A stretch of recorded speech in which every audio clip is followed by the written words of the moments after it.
Okay, so the first thing about level 2 for PlanSwift is the level 2 really is dealing with templates in PlanSwift. If you open up PlanSwift and look at the home screen, you have the home tab with its ribbon bar, and then on the right-hand side of PlanSwift you have this window called Templates.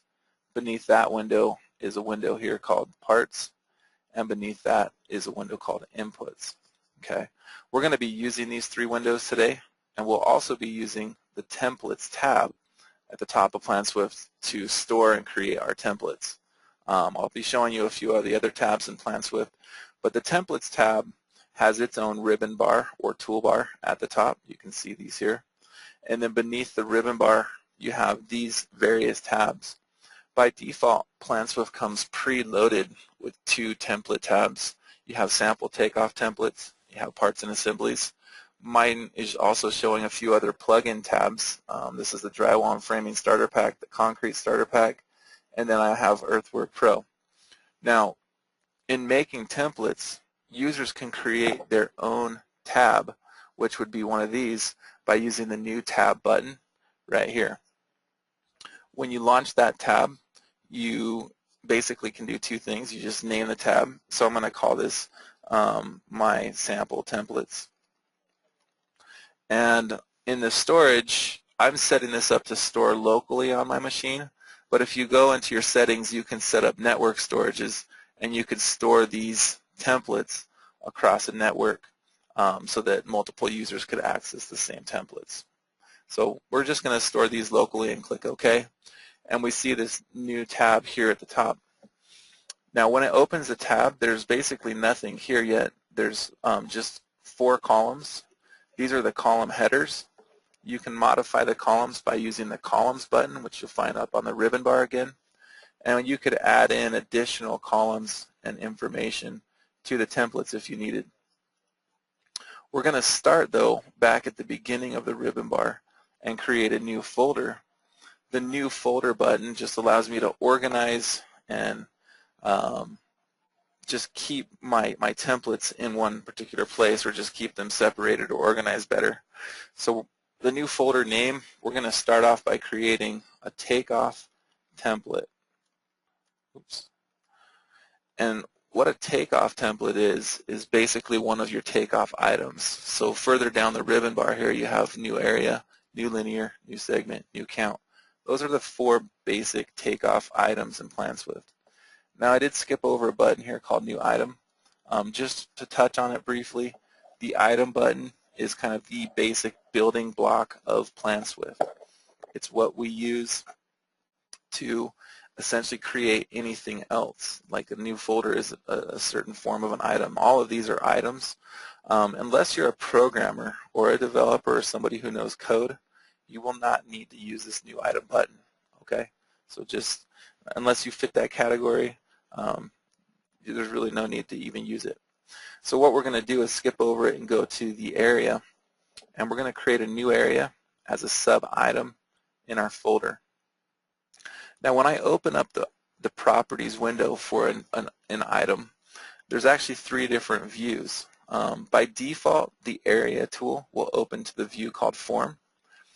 You also have a view called Input, which is actually the same input properties that you see on the form view.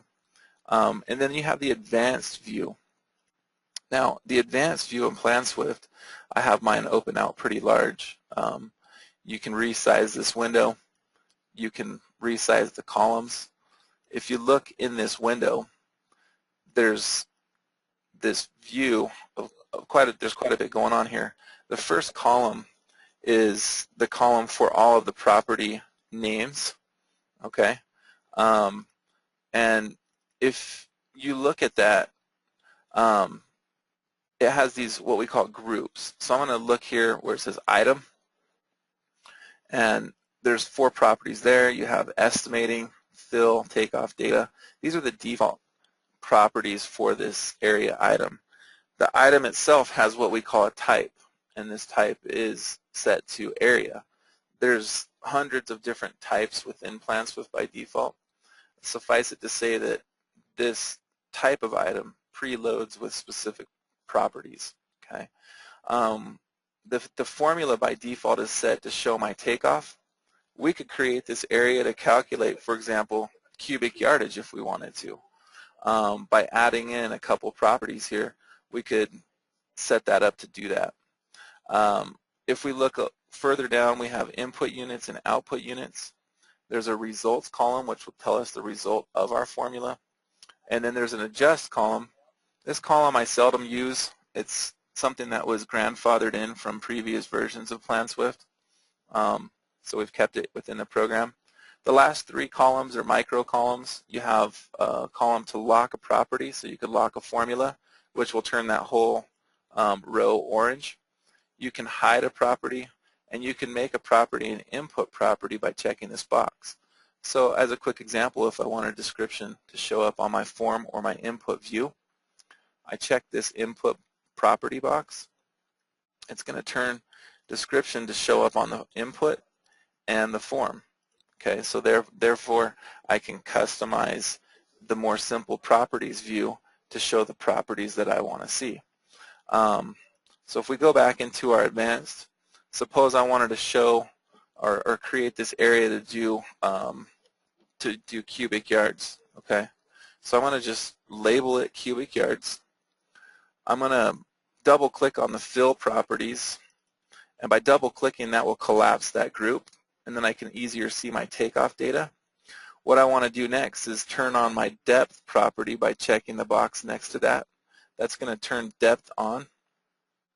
And by default, depth is turned on to show me feet.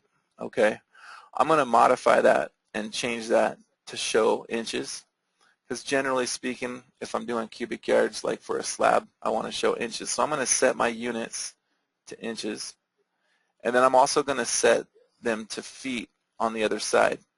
Now, when I do that, these units change from blue to black. When they're black, that means I have locked in the units. What I'm going to do next is change out my takeoff formula in my quantity property. I'm going to just delete it by hitting backspace, and then drag and drop volume, this property, into my quantity. What that does is just essentially takes whatever my results will be for my volume, and it's going to convert that up here into the formula for quantity. Now, it didn't automatically change my units. We're going to get to that in a minute. You'll notice it still shows square foot here because that's tied into the default type properties. What I'm going to do, though, is go down to volume, or actually I'm going to change this to show cubic yards, or sorry, cubic feet, because this comes in, when we see volume, it comes in as cubic feet from this property here. And I'm going to set the output units to cubic yards, and you'll see that each of these will be in black, which means I've locked in the units. Okay. Once I've done with that, I'm going to lock that property. I'm going to go look at my form, which should now have a couple things going on. I have name, depth, description, color, and fill type. One thing I want to do on the depth is show that I'm inputting my depth in units. So I'm going to go back to advanced. Up on the ribbon bar, I'm going to click on form layout. This allows me to modify the form that I see. Okay. And under depth, on the left-hand side, I can say show units by checking this box. And that's going to automatically put the units right here for me. I could move my description onto the same row as the depth by checking this other box next to description, so that now you'll see all this. Now, some of these other properties are what we call conditional properties. They only show up if I change my fill type, which just means that if I change the fill type to hatch pattern, I start to see additional properties. Okay. The bottom line is I've set this form up to show me now the depth reading inches, the description, the color, the fill type. Now say that every time I do a cubic yard measurement, instead of picking a random color, I always want it to pick this pale blue. I'm going to set the color, and I'm going to set the default depth to 4 inches. The description might just be a slab on grade. and I'm done. So I click OK, and there I've set my template up. What I want to do next is verify the template, that the formula works properly, that it does everything exactly as I've set it up, so that I can just continue to use it on a regular basis. So we'll go back to my Home tab where my image is. I'm going to go into one of my plans that's already scaled here. Let's see if we can find one. Here's a good one. We'll just take my building 11. Actually, I think I have some structural plans in my samples here. Let's go in and grab one of those. Okay, so you see it says 6-inch slab on grade. What we're going to do is measure that out using our new template. And to get to the template, we open up our drop-down list on the right-hand side in my templates window, and we see the tab I created called My Sample Templates. And we're going to open that by expanding here. And we see cubic yards. There's the item I just created. So instead of using area up here and launching the basic item properties, we're going to cancel that, and we're going to launch from the right-hand side by clicking the green button and delete that folder out. And because I've already set up everything, I can click OK, except for I do want to change my depth to 6 inches instead of the 4 inches. And that's all I have to do, and then click OK. That turns on my digitized recording light. I'm going to just go ahead and record right out to the walls, right over top of the footings. And I'm not doing it exactly perfect, but if I wanted to, I could hold M on the keyboard. M is my magnifying tool. That will help me get lines straight. I also have my ortho turned on down here at the bottom. If you make a mistake and need to fix it, you can hit backspace on the keyboard. Backspace is your undo button while the digitizer is recording, and then I'll right-click and hit stop to finish that. Now, what's really cool about this is it shows me now on the side that I have 59.8 cubic yards. Another cool thing about PlanSwift is it's going to recalculate. Let's say I need to subtract out this large space for this pier footing right in the center of the building. I can right-click, go to Properties. I want to right-click and go to Subtract from Section, the one with the hole right in the area, and cut this out. And you'll notice that 59.8 is going to reduce by the square footage, or actually the volume that we're taking out, which is that number, 69 square feet times 6 inches of depth is what we've reduced it by. Okay. This value here, 3160, that 3,160 square feet is the base takeoff, and it's always going to just show the base takeoff in this view, but then it's calculating that 58.5 cubic yards. Now, if I want to, I can double check this with my calculator, and I'll just do that just because I'm the kind of guy that wants to verify things. So I'm going to open my calculator. We know that we had the 3160, so we're going to plug that in. We're taking that times 6 inches, which would be 0.5 feet. And then we're dividing by 27, which gives us 58.5, which is exactly what we're getting calculating over here on the side. So our template works perfectly. We're good to go. That is what we call a basic takeoff template, and the sky is the limit. You can do all kinds of different templates. I'm going to stop for a quick moment and ask if there's any questions regarding doing that takeoff template. If you have a question, hit that raise your hand button, and we can open up your phone line. Okay. What I'm going to show you guys next is parts and how to build parts and assemblies. I'm going to open up my drop-down list on the right and go to my concrete starter pack. This is available in the plugin store to download. If you open this up, I'm going to go into rebar and grab this folder called rebar for area takeoffs. I actually have several different options in here. The one I'm going to grab is rebar priced out per pound, which allows me to just find the total weight of the rebar I would need to put in. Now you can see on here it says number 4 bar at 18 on center each way. Okay. What I'm going to do with that is just take my number 4 rebar and drag and drop. Parts are simple because you just drag and drop. And now I can set up the variables just like it says on the note. I want 18 inches each way.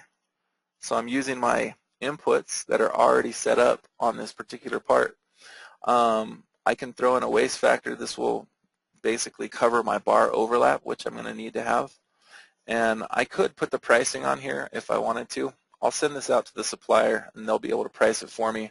But I'm basically going to generate the total weight in pounds that I need for this rebar once I click OK. Now, after I click OK and I have the area selected, over on the right-hand window, we have this smaller window called Parts. It's the second window. And you see the number 4 rebar. It has the 2,997 pounds.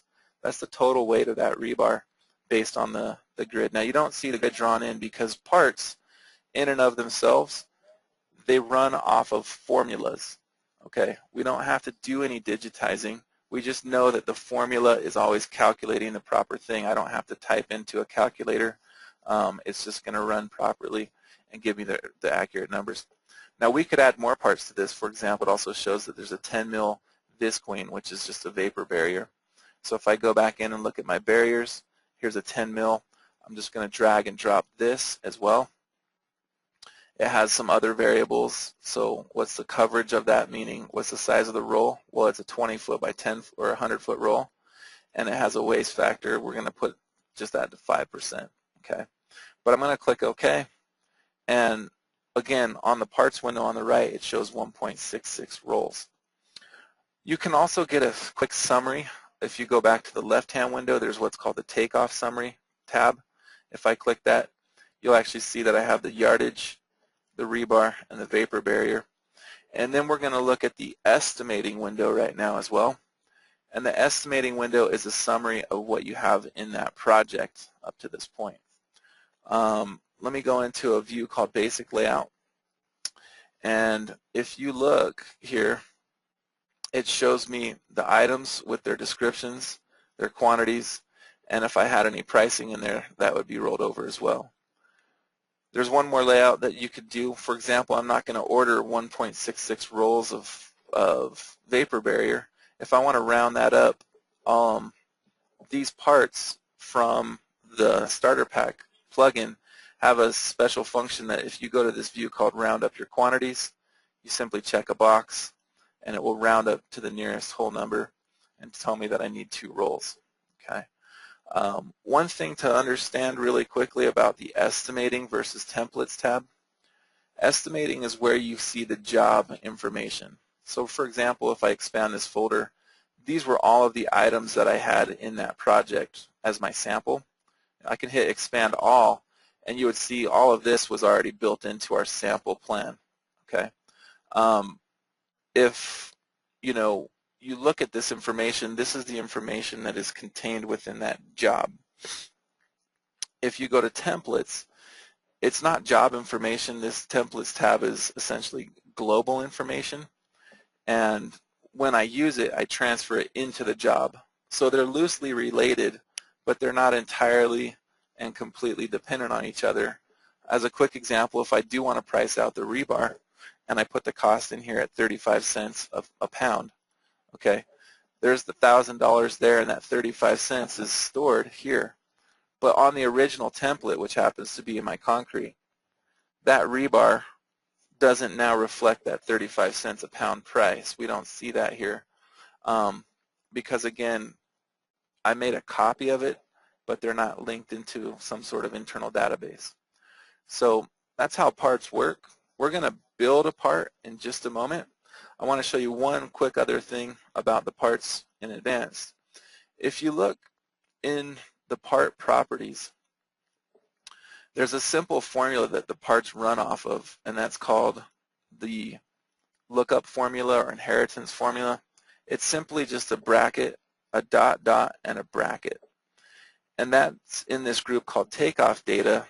We don't actually do a takeoff with parts. They always basically inherit the data from the parent item. So in this particular case, my cubic yardage was calculated at 58 yards. But what we're inheriting is the 3160. If you remember that number, that's the square footage of that area. And we inherit that data so that we can use that in our formula right here, which is just area divided by the material coverage. These other formulas here are used for rounding and multiplying. You don't really need to worry about those. They should actually be hidden. But again, that's how the parts work. We're going to build one right now. But before I do, if there is a question, please use that raise your hand button and we can open up the phone for your question. So I'm going to go to my new folder button and just create a new folder here for parts. Click OK. And I'm going to go to this new part button. Okay. Now this is a new feature for 9.4. The new feature basically is the fact that when I want to create a certain type of part, there's subsets of parts other than just this particular part that you see here, which is a golden cube. So I can take and create a part that's going to be labor or material or a subcontractor equipment, and that will just automatically update the type for me. So what I'm going to do is create a part here for material. There is a little bit of an icon issue. That icon is going to look different when I create that part. It actually changes to this brown box. We're going to get that fixed. But it opens up the properties window. By default, parts open to the view called input. And I'm going to click advanced and just get started.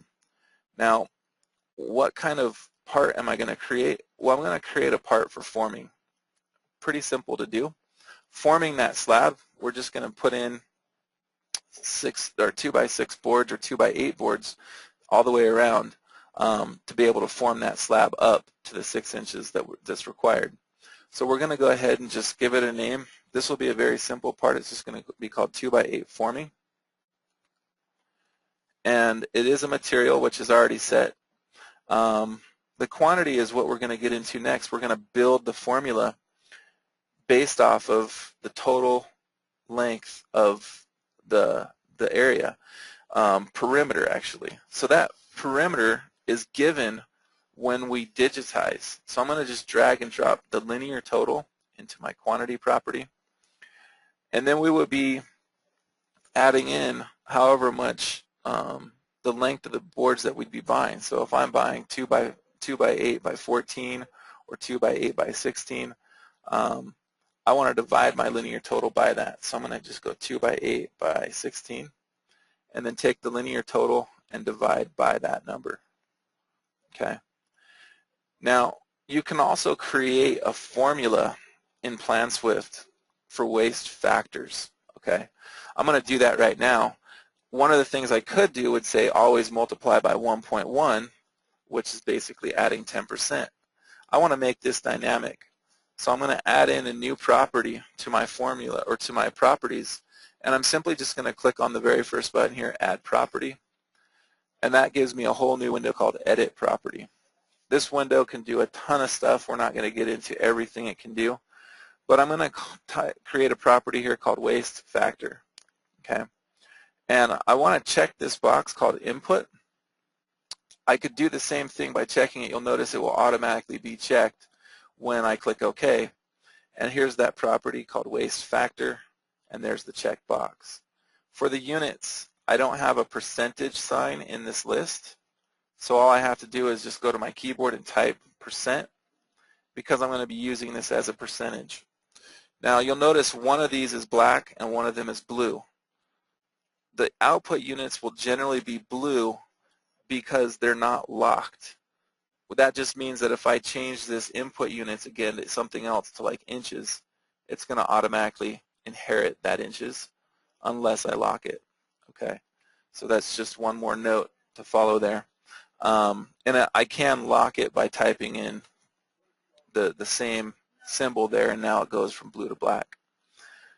One other thing that you can do is create a drop-down list in this formula value. So if I double-click on waste factor, or if I right-click and go to properties,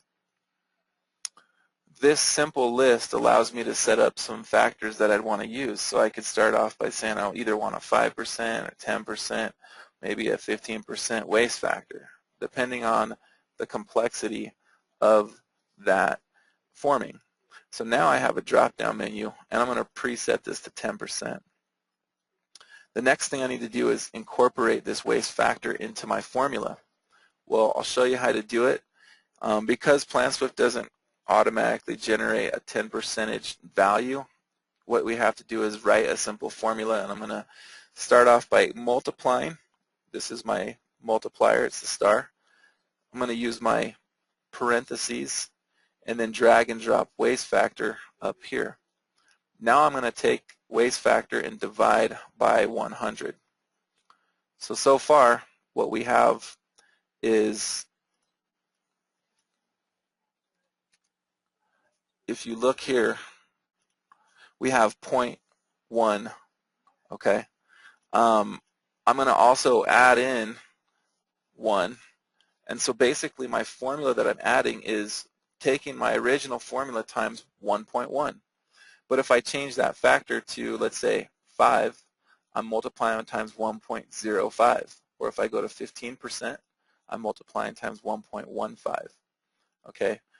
I had taken the other part of my formula and just cut it out. Let me go back now and just paste it back in so I get the full formula, which is the total length divided by 16 times this waste factor. You do have to use the parentheses because I'm using addition at the end of this formula. So it's critical that you follow basic algebra and your order of operations functions. Okay? The final thing I'm going to do is tell this entire formula to round up by using my special insert formula and round up the whole thing, which will give me even numbers of how many boards each. So I'm going to set my units there for each. And then when I'm done with that, I'm going to lock in the formula by checking the little padlock, and I'm done with my formula. The only other thing I may want to do would be to add maybe a description and add in my cost and markup properties to all of my inputs, which will show up here on the input and form view. Now, if I don't like the order that I see, I can go back to Advanced, click on Form Layout, and reorder everything in the setup that I'd like to see it in, which means I may want to order it a specific way or put things on the same row as other things in the form. Okay, so now it may look like this and like this based on how I've set this up. The last thing I'm going to do is just insert the description that this is going to be a spruce, pine, fir, number 2 material, okay, which is just what we're going to order from the lumber yard. Click OK, and now I have my forming part. For some reason it didn't go into the folder. If you need to move items, you can drag and move items, or you can also use these buttons at the very end of your ribbon bar called Adjust. So I can move that part into my folder. The next thing I need to do is test this part, and that's simple to do. I'll go back to my drawing. We notice that the linear footage is 239. We're going to go ahead and go back to my drop down for sample templates, open my parts, and simply drag and drop my part. Because I've set everything up except for the cost, if I wanted to, I could add this in. A 2x8x16 might run me $10, and then I can plug in the markup on top of that if I needed to. Or again, I could leave these blank and send it to a supplier. Based on the total number that I have here, it generates a value of 19 each, and that would be part of my forming for this list. So I have 19 boards at 2x8x16. So that's times 10 with the 20% markup is $12 a pop, so $228 there on the price total. All of this information, by the way, you can export everything that you have in your estimating sheet to Excel. If you click this Export to Excel button, this will launch Excel and just load it into a spreadsheet if you didn't know from the estimating tab that you can do that. And I probably need to just reload my Excel for a second. Let me see, there it is. And there's my items. Let's see, best fit. Anyway, you can go in and print all this right from Excel as needed and You can also print directly from the tab in PlanSwift. Also, you can send this information to a reports tab and export and print from the reports as well. So a lot of options there when you really start to break it down. This particular report is showing me all the items that we have in that report, which would be everything at this point, all the sample stuff that we had as well. Okay, so let's go back to templates. The final template that we're going to do today is an assembly. And before we do that, I want to go back into these properties for this part that we just built. Is there any questions on how we set up the formula or how we built these parts? If you have a question, hit that raise your hand button for me. I do want to show you one other thing. We have a resource to PlanSwift on help. If you go to this wiki, view the wiki, this will take you right to PlanSwift's wiki page. And there's a tab in here called useful formulas. We update this quite a bit, but it has all sorts of formulas that you can use when you're creating your own formulas for your own parts. And you can get into even more complex formulas like expressions. There's a lot that you can actually do. So again, that's back on help under the button called view the wiki, and that will take you to our PlanSwift wiki page. There's also frequently asked questions and a whole page on how to, and we're constantly adding to this wiki. So the final thing we're going to set up today is an assembly. So I'm going to make a new folder for that. And I want to type it correctly, so I'll just set that up. Assemblies, let's do this. And click OK. Now, your assemblies are essentially created by setting up either the assembly item itself or one of your takeoff items. I rarely use this button anymore.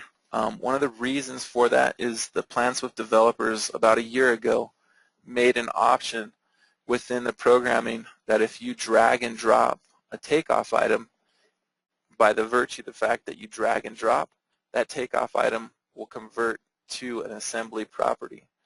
That statement may not make a lot of sense, but I'll try to show you what I mean in just a moment. We'll create a simple assembly here, and we're going to go ahead and just set up a wall assembly using a linear tool. So I'm going to grab my linear as a sub-item, and we're just going to set this up as a wall assembly.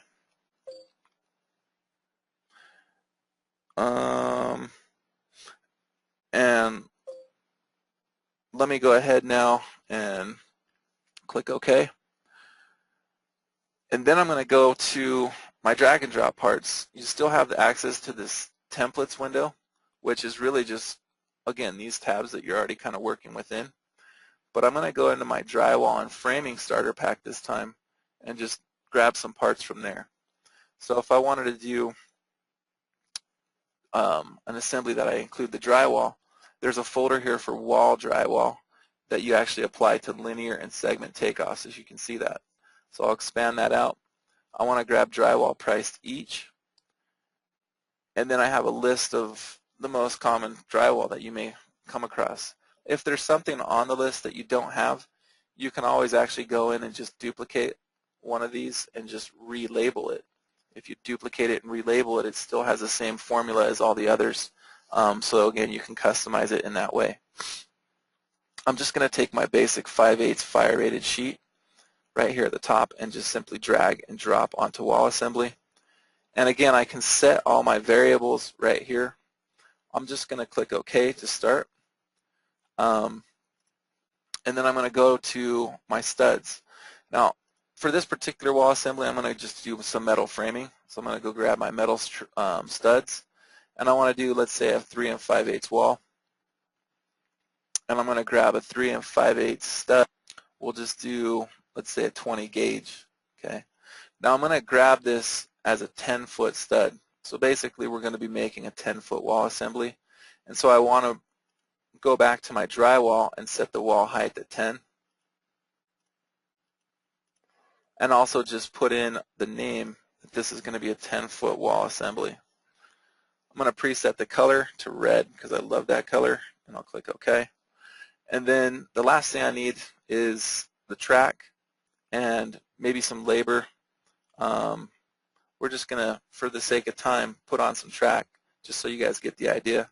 Now I want my track to match the gauge and thickness. So I have a 3 5/8 20 gauge. Simply just drag and drop that on, and we're set to go. Now there's my wall assembly, and I'm going to show you you can use this in two ways. Option number one, let me go back to my sample plans. And you can hide everything on the sample plan, by the way, by just using this little button here. It'll turn everything off. So say I want to digitize these interior walls on this lobby area. I'm going to go to my template for my wall assembly and launch it by clicking the green button. It launches the form view by default, but if you want to, you can access the input views so that I could make a couple changes. For example, I can add, I forgot to put the waste factor on here, so I'm going to do a 5% waste factor. And because I'm going to be doing interior walls, I'm going to set the number of layers to 2. So I may want to go back and update the original template to set those to defaults, but you can always change anything by clicking input right here, and this gives you access to all the inputs for those items. Again, I want to add waste factor to the studs and track, so I'm going to do that as well. And now click OK. It automatically starts the recorder for me.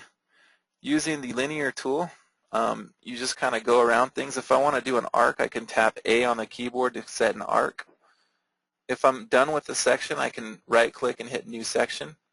Or with the linear tool, you can double-click. Now, you won't probably see it, but if you double-click, it automatically runs to a new section for the digitizer on the linear tool. One other keyboard hotkey, if you like hotkeys, is when you get to the end of a section, you can tap N, as in Nancy, on the keyboard, and that will give you a new section for that. So when I'm done, I'll go up and just hit the digitize record button on my toolbar. And we see we have 136 linear feet of these walls. If I go back and look in my estimating and expand it, there's all my numbers: 60 sheets of drywall, 113 studs, and 31 pieces of track. Now, suppose I had already done a takeoff and I forgot that I had built a wall assembly here. Okay. Let me show you what I mean by that. So let's say I had done a different assembly here. In the back of the warehouse, there's this separate set of walls. But I had just used my basic linear tool to take that off. Okay, and I'm going to just call this wall type B, for example. And I'm going to set the color to blue and click OK. Now, when I record this, it's just basically recording just that little length there. It shows 24 feet.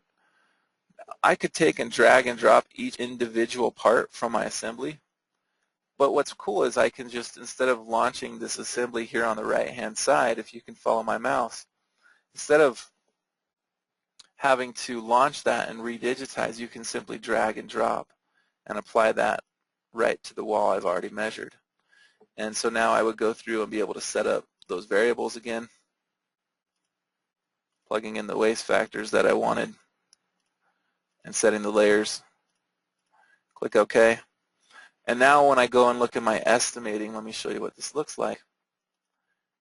It's changed and converted this 10-foot wall assembly from the linear item to the assembly item. There's the icon that you see.